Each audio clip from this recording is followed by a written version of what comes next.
Hey Jeanette, it's Malia from Below Deck Med. I am just giving you a shout out because I hear you're a huge fan of the show. So much so that you started a series called Getting Tanked with Jeanette, so I will have to check that out and get some of your inside updates. But yeah, the shout out comes from Marco. He tells me you're a huge fan of me as bosun, so thank you for that. I hope that you are enjoying the season and that you enjoy the rest of it because it gets pretty crazy.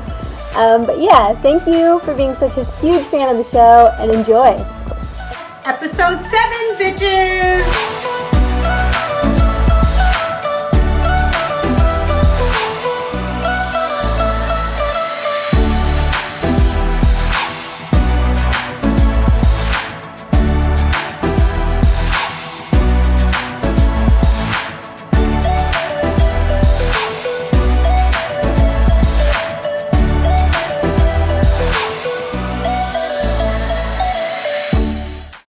On today's episode, we're going to talk about Below Deck Mediterranean.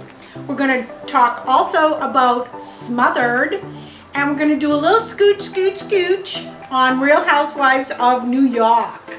So I want to talk a little bit about Pete. So, we have Potty Pete. And then another.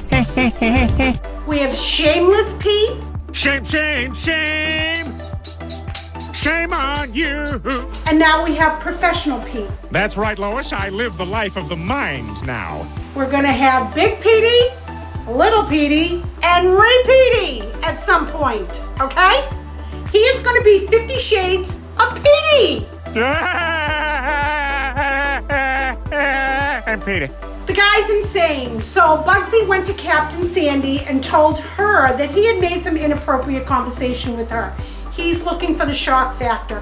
He's nothing but an He's a male chauvinist pig. So Captain Sandy spoke to him on the deck and he apologized. And once again, in all her fairness, Captain Sandy is giving him a second chance, which I think is a really good thing because he's gonna sink himself. The other thing I wanted to talk about was Kiko. Kiko is doing an amazing job. However, we now have a vegan on board. Let's go make fun of the vegans and their crazy lifestyle. We're not hurting anyone. Okay?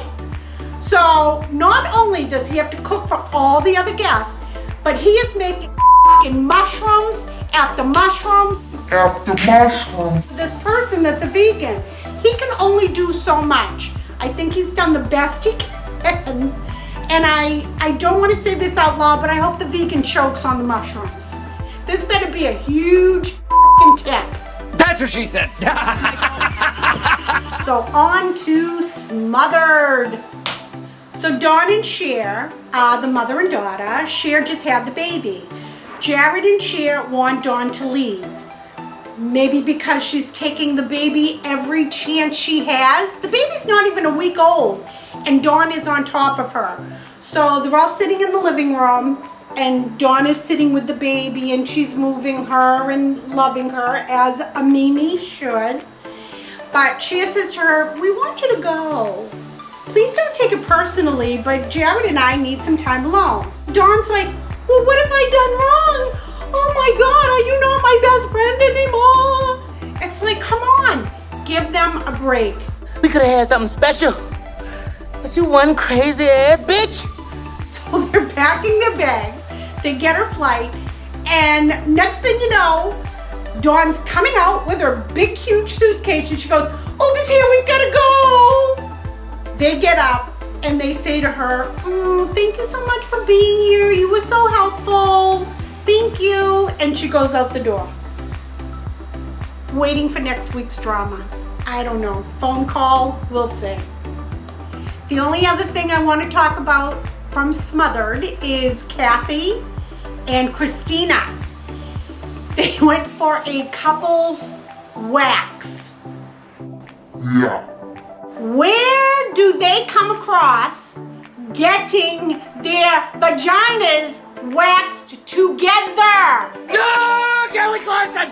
While they're talking and having a conversation. So, do you have to go to the grocery store after this? Do you need milk? Do you need bread? I mean, what the are they thinking? I would never in a million years do this. And I love my daughters. I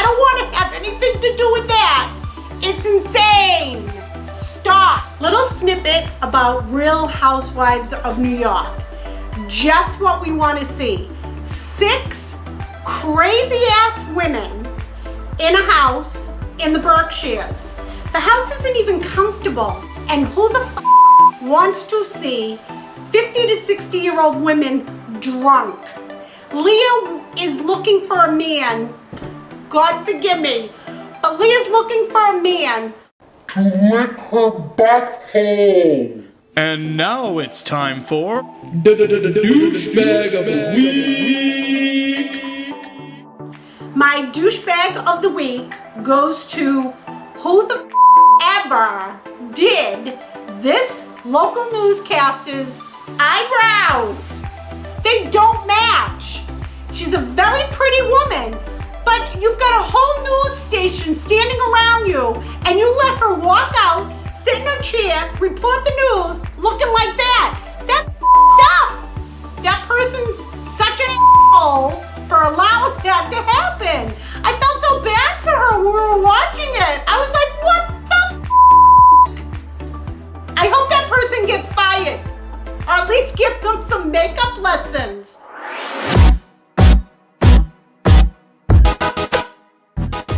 Today's last sip is brought to you by Jacob's Creek Pinot Grigio.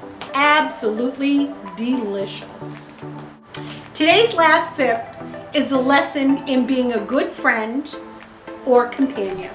One of the responsibilities about being a good friend or companion is making sure that the other one is ready to go out in the day looking their best. Only you should know what I've had for lunch. If I have spinach in my teeth and I'm headed out the door, tell me. Is my fly open? My eyebrows should not be named after the Kardashians' children. One is not north and the other is not south. If they don't match, tell me. If I have a camel toe, let me know. So these are the things that you should do to be a good friend and a good companion. God knows that newscaster needed to have a good friend. See you next time, bitches.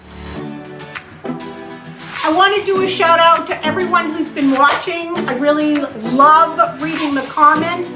Keep sending them. Give me some suggestions. Any kind of questions you want me to answer, I would love to do that. I am in quarantine and bored out of my mind. I also want to say hi to one of my youngest YouTube followers. I want to say hi to Livy Ross. Mwah.